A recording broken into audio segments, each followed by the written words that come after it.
म्हणाल संतांची लेकर आहेत, आपण परमार्थिक लेकर आहेत म्हणून गरीब राहायचं. आपला बाप श्रीमंत आहे, द्वारकेचा राजा आहे, सोन्याच्या सिंहासनावर बसतो, सोन्याचा मुकुट घालतो, हिरा मोत्यांच्या हारा घालून बसतो. आपण त्याची लेकर आहेत. अर्थ आणि काम हे पुरुषार्थाचं लक्षण आहे, हे शास्त्र आहे. इथं कलियुगात जन्माला आल्यावर पैसा आणि प्रसिद्धी कमवायचीच. अरे गाव आपलंय, माती आपली, तालुका आपला, जिल्हा आपला, राज्य आपला, देश आपला, मग इथं साम्राज्य सुद्धा आपलंच पाहिजे. ही स्वप्न बघत आयुष्यभर जगायचं. आपल्या गावात आपलंच चाललं पाहिजे. भले तरी देऊ कॅसेची लंगोटी, पण नाठाळांच्या माती.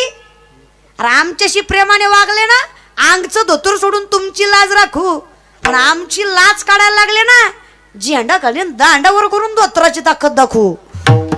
अरे गरीब आहे तर गरीब आहे, तुम्ही आमच्या लाजा काढणार आणि आम्ही तुमच्या पाया पडणार, अशी अपेक्षा ठेवू नका माय बाप. आणि नाहीच करायचं. असं मस्तक तिघांच्याच चरणावर असलं पाहिजे. मायबाप, देव आणि संत याच्या पलीकडे कोणाच्या चरणावर मस्तक नाही ठेवायचं.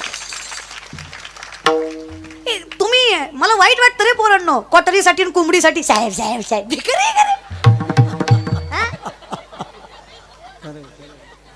अरे स्वतःचा व्यापार टाक, स्वतःचा धंदा टाक, शेती कर, हातपाय हलव, शिक्षण घे, स्वतःचं साम्राज्य कमाव. तुझ्या मागे पुढे 4-5 माणसं फिरली पाहिजे. तू काय लोकांच्या मागे त्यांचे झेंडे लावून फिरतो? डीपीला साहेब, प्रोफाईलला साहेब, मोबाईलच्या कव्हरला साहेब. साहेबाचा बड्डे असला की महिनाभर आधी अख्ख्या गावात पोस्टर लावितो, स्वतःचा छोटा फोटो, साहेबाचा मोठा फोटो. अरे ज्या बापानं फाटक्या धोत्रावर आयुष्यभर तुझं कष्ट करून आयुष्य सांभाळलं, ज्या बापानं फाटक्या धोत्रावर तुझ्या कॉलेजच्या फी भरल्या, ज्या माईनं फाटक्या पदरावर आयुष्यभर तुझ्या चुली फुकल्या, अरे त्यांचा कधी विचारही केलाच नाही. लोकांच्या बापाच्या चरणावर मस्तक ठेवतो. किती दुर्दैव आहे रे. ह्याच्यापेक्षा अजून काय दुर्दैव असावं आयुष्यात? स्वतःचा बाप कळत नाही, याच्यापेक्षा दुर्दैव मोठं काय? आणि लोकांच्या बापाच्या चरणावर मस्तक आहे. किती किती गलिच्छ म्हणायचं आपण. अरे तुझा बाप तुझ्यासाठी सगळ्यात मोठा हिरो आहे. दुसरे हिरोचे टॅटो काढतो तू अंगावर. फर्स्ट डे फर्स्ट शो बघतोस तू. तुझे स्टेटस त्याचे असतात. कधी बापाच्या तोंडाकडे बघ, कळेल तुला. कधी माईच्या तोंडाकडे बघ. आणि काय कुणाला आयडल मानताय रे? ज्ञानवाऱ्या तुकोवऱ्या तुम्हाला माहितही नाहीत रे. हा, कीर्तन कळत नाही तुम्हाला? कीर्तन काय काय करू पोरं खुशाल फोन करून म्हणतात, ताई तुमचा प्रोग्राम ठेवायचा होता. प्रोग्राम करते होय रे मी? तुला ह्यो प्रोग्राम दिसतो आणि मी काय सेलिब्रिटी? किती विचित्रपणा. हा, आमच्या गावात सप्ताह होता आणि तुम्हाला घुसवायचं होतं. घुसव महाराज लोकांना घुसवतो. असले विचित्र लोक जन्माला आली या कलियुगात. इतकी भंगार खुशाल म्हणतात ती तुमचं तुम्हालाच आणावं लागतंय का आम्ही आणावं लागतंय म्हणून? नाही नाही, उगत दे तुझं सोयाबीन खुरपी, ते मुकादम मी दी गुत्त दी गुत्त. नाही, डोंबऱ्याचा खेळ आहे माझा, मी दमडीवाला बी मीच आणते, नाचते बी मीच. आता करू काय? इतके कसे विचित्र रे. हा, त्याच्यापेक्षा भांगार. तुमची सुपारी किती? दे सुपारी दे. पर किती देतो? माझ्या आईच्या दारात सोन्याचं झाड आहे. विचार कर घरात किती असेल. जयाची अद्वारी अंगी आईसे बळ. 65 लाखाची सावकार की माझ्या बापाची. माझ्या बापाची नाही, तुकोबरायाची, म्हणजे आमच्या सगळ्याच्या बापाची. किती? 65 लाख. आत्ताच नाही, 450 वर्षापूर्वी. आत्ताचं 10 लाख म्हणजे तेव्हाच रुपया. अशा हिशोबाने 65 लाख. Think about it. 25 बैलगाड्या कर्जपत्रांनी भरल्या होत्या जेव्हा इंद्रायणीमध्ये कर्जपत्र बुडवायचं ठरवलं. फक्त एकाच्या वाटणीचे 3 भाऊ आहेत ते.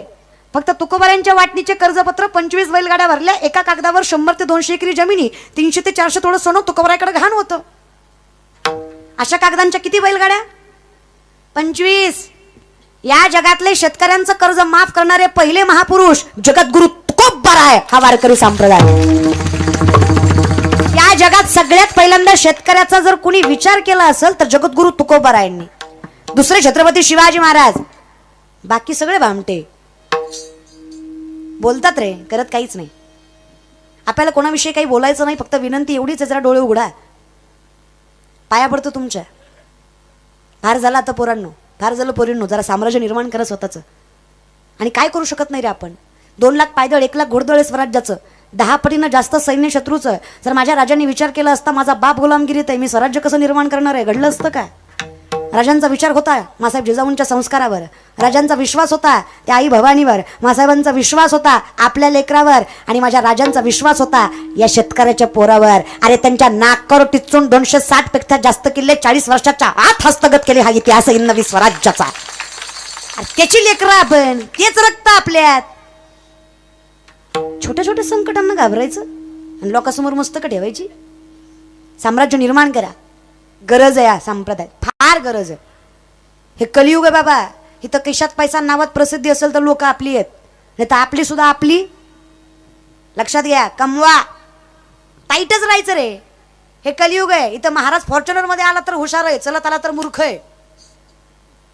फॉर्च्युनरला हरिपाठ का पाठ नसना, लोक त्याच्यापाशीत. चालणाऱ्याला ज्ञानेश्वरी का पाठ असना, तिथं कोणी जात नाही. हे कलियुग आहे. धनवंताला गे सर्व मानता सर्व मानता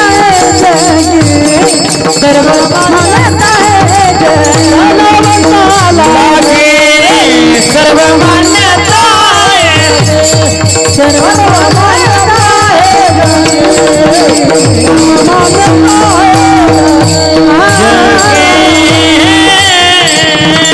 आणि पैसा कमवायला पैसा लागत नाही, पैसा कमवायला डोकं लागतं. कळतंय का? पैसा कमवायला पैसा लागत नाही, पैसा कमवायला डोकं लागतं. थोडं डोकं वापरा. आमच्या वर्गात एक पोरग आहे, मी लॉच्या सेकंड इयरला. आमच्या वर्गात एक पोरग आहे, सरनी त्याला प्रश्न विचारला, उत्तर द्यायला ती पोरग उभं राहिलं. उत्तर देताना आम्हाला कळलं ती बोबडे.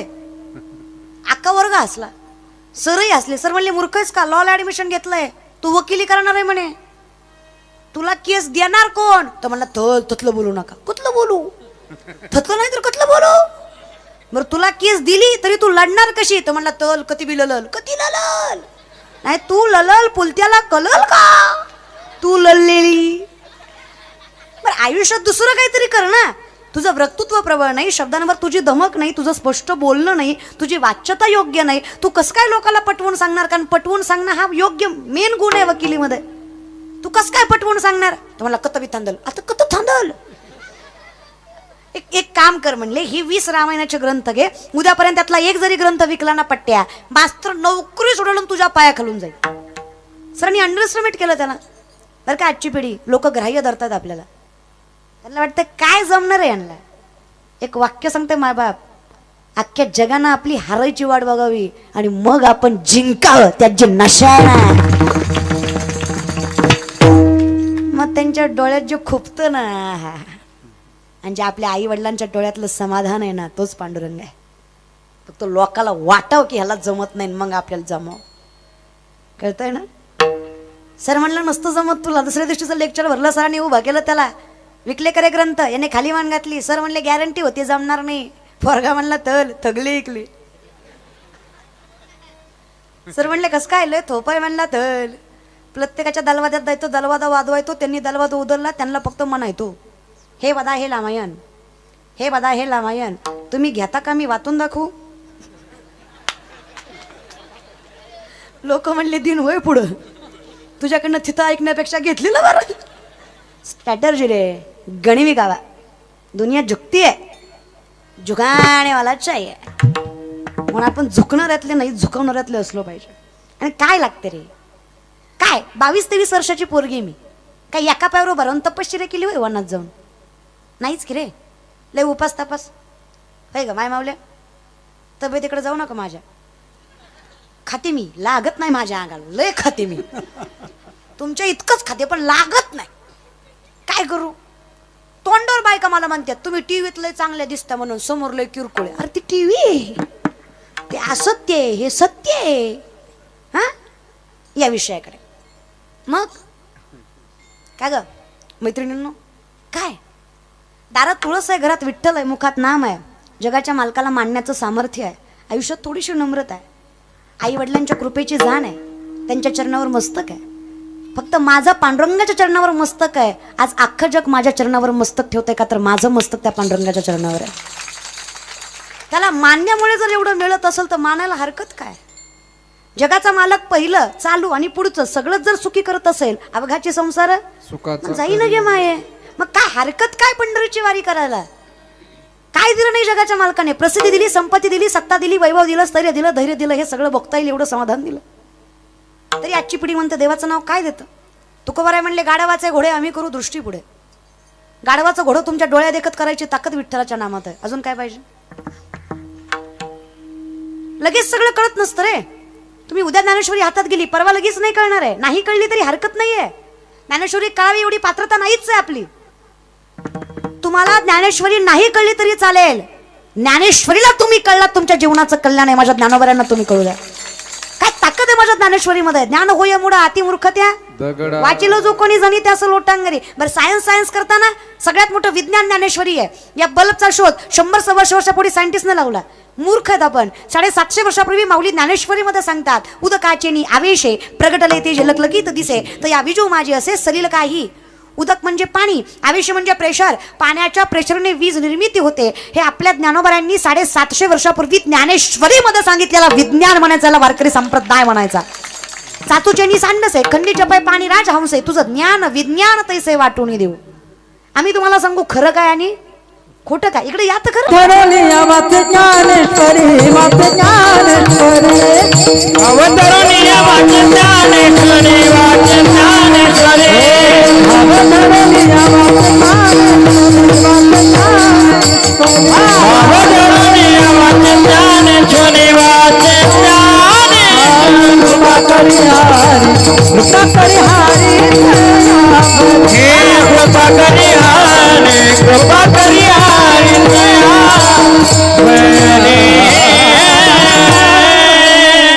भाव धरून या वाचे ज्ञानेश्वरी कृपा करी हरी तयावरी. काय कृपा करतो? अशक्य ते शक्य करतो. एवढी ताकद जर त्याच्यामध्ये आहे तर करायला हरकत काय?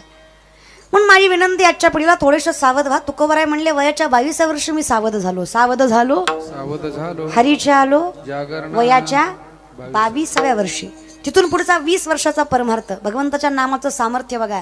42व्या वर्षी विमान घेऊन जगाचा मालक दारात उभा आहे. वाढ वेळ झाला वैकुंठ श्रीरंग. 20 वर्षाच्या परमार्थात जर जगाचा मालक दारात विमान घेऊन उभा राहत असेल तर हरकत काय भक्ती करायला. पण आजकालची पिढी आहे ना, एखाद्याला विचारलं ना, करे खंडोबाचं मंदिर आहे गावात, दर्शन घ्यायला जा ना. I don't believe in God. खरं आहे तुझं. जोपर्यंत तू देवाला मानत नाही तोपर्यंत काहीच हरकत नाही. जोपर्यंत तुम्ही देवाला मानत नाही तोपर्यंत काहीच हरकत नाही. ज्या दिवशी तुम्हाला देव मानणार नाही त्या दिवशी तुम्ही पडलेले असाल आणि अख्खं गाव रडत असाल. हे मात्र कायम लक्षात ठेवा. तुम्ही देवाला मानत नाही तोपर्यंत काही त्रास होणार नाही. पण देवानं तुम्हाला मानायचं सोडलं की तुमचं काही खरं. त्यानं मानतोय म्हणून सगळं चाललंय, नाही तर काही खरं. म्हणून विनंती आहे, मग आम्हाला कळलं पाहिजे आमचं सामर्थ्य काय, आमच्यात ताकद काय. या अभिमन्यू चक्रव्यूहात गेला. आले का जागेवर? तुम्ही जागेवर आले का? अभिमन्यू चक्रव्यूहात 7 मंडल पार केली, केंद्रबिंदू पर्यंत पोहोचला. पण महागारी यायचं ज्ञान नसल्यामुळे पडला. तिथे पडल्या जयद्रथाने मानेवर लात घातली. जयद्रथाने मानेवर लात घातली. डोळ्यातनं पाणी आलं. अर्जुन म्हणला क्षत्रिय नावाने कलंक आहेस तू. एकतर तू पडायला नव्हता पाहिजे आणि पडला तर जगायला नव्हता पाहिजे. पडला जगलास वर्ण रडतोस. अभिमन्यू म्हणला तत पडलो म्हणून रडत नाही. जयद्रथाने मानेवर लात घातली त्याचा बदला मला घेता नाही म्हणून डोळ्यातनं पाणी आलंय. शोभला क्षत्रिय सोड जीव बाप जिवंत आहे तुझा. अर्जुनाने पण केला. जणे माझ्या पुत्राच्या मानेवर लात घातली ना, त्या जयद्रथाला उद्या सूर्यास्तापर्यंत हा अर्जुन मारेल. नाही मारलं ना, स्वतःची चित्ता स्वतः रचल आणि उडी स्वतः मारेल. पण कुणी केलं? बिका पाटल्यानी. मग पण कुणी केला? तुम्ही मुदाम करताय. मुदाम तुम्हाला माझी जिरवायची. तुम्ही कीर्तन झालं मित्राला म्हणणार लय पोरगी बोंबलत होती, लय ज्ञान शिकवीत होती, आका मंडप बोलला, पट्ट्या बोललाच नाही. कशा संग खातो र दाद्या? अरे येडय का काय? 7 कोटी घर सोन्याची आहेत रावणाची. किती? 7 कोटी. एका घराची चौकट 22.5 क्विंटल. तुलसी रामायणातलं वर्णन आहे. एका घराची चौकट 22.5 क्विंटल. असे 400 ते 450 चौकटी असणार एक घर. आणि अशी 7 कोटी घरं रावणाची. बर का? धोंड्याचा महिना सोन्याची. आपल्या सासऱ्यानं अर्धा तोळाच घातला होता तरी महिनाभर स्टेटस टीव्हीत होता. लाडाचा जावाय गेला सासरवाडीला. अरे कवर महिनाभर. अरे येड्या, अर्ध्या तोळ्यावर महिनाभर स्टेटस ठेवला. अक्षय धन दिलं रे जगाच्या मालकाने. एवढं मोठं अक्षय धन तुला मिळूनही तू जर भगवंत नामचिंतन करत नसेल, भगवत भक्ती करत नसेल, किती आंधळा आहेत आपण. शास्त्र सांगतं विपदो विपदो नैव संपदो न च संपदा विपदा विस्मरणं विष्णू संपन्नारायण स्मृती.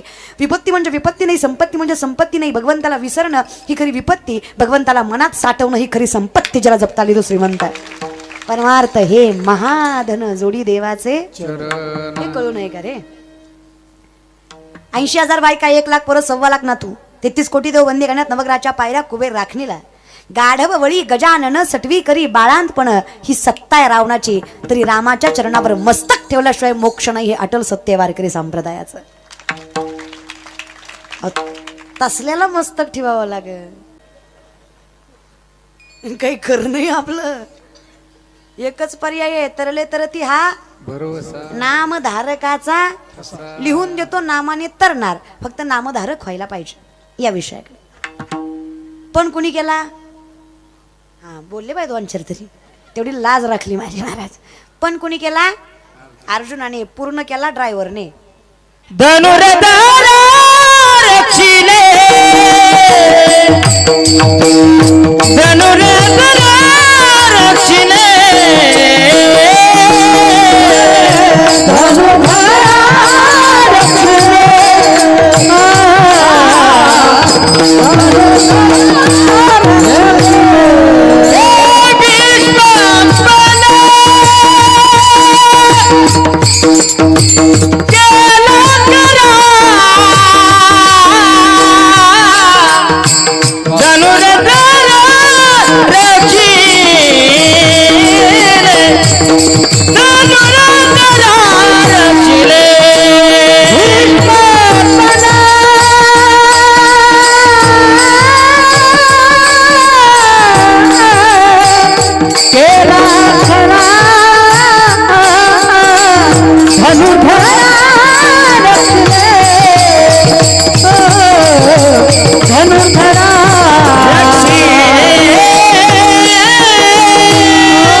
जयद्रथ दिवसभर हुडकला पण सापडलाच नाही.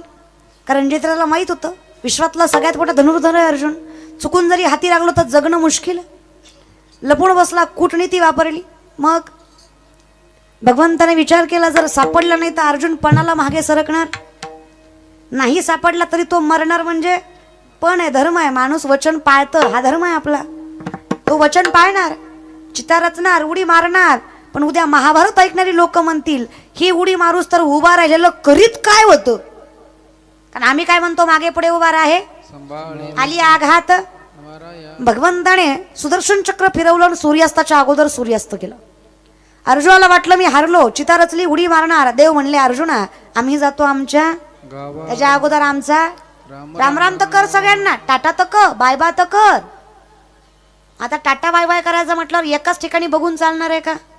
चहूबाजूनं माणसं आहेत ना, मग कशाला सगळ्याला रामराम घालायचा? घालीन लोटंगण वंदीन चरण. जसं पाठीमागं बघितलं अर्जुनाला दिसलं पाठीमागच्या गर्दीत जयद्रथ होता. देवाला माहित होतं येणार. आपल्याकडे नियम आहे, शत्रू जरी असला तरी अंतकाल चुकवायचा. आणि हा धर्म जयद्रथ पाळणार. देवाला माहीत असल्यामुळे देवाने ही युतनीती वापरली. आणि जेव्हा जयद्रथ दिसला अर्जुनाला वाटलं आता दिसून फायदा नाही, सूर्यास्त झालाय का? सुदर्शन चक्र माघारी घेतलं. सूर्यास्ताला वेळ होता. अर्जुनाने जाग्यावर बाण मारला. जयद्रथ मेला. पटपट बोला, बाण कोणी मारला? मेला कोण? पण मेला कोणामुळं? म्हणजे पण कुणी केला? पण पूर्णत्वाला कुणी नेला? तसं पण केलाय ज्ञानोबारायांनी. अशक्य आहे, अमापक आहे, तरी सुद्धा जगाचा मालक पूर्ण करणार. कारण माझा त्याच्यावर विश्वास आहे. माझ्यात आणि त्याच्यात अंतर नाही. म्हणून तर बोलणारे जरी ज्ञानोबाराय असले तरी करणारा पांडुरंग असल्यामुळे शक्य, अगदी शक्य होऊ शकतं अभंगाचं प्रथम. अवघाची संसार सुखाचा करीन, अवघाची संसार सुखाचा करीन.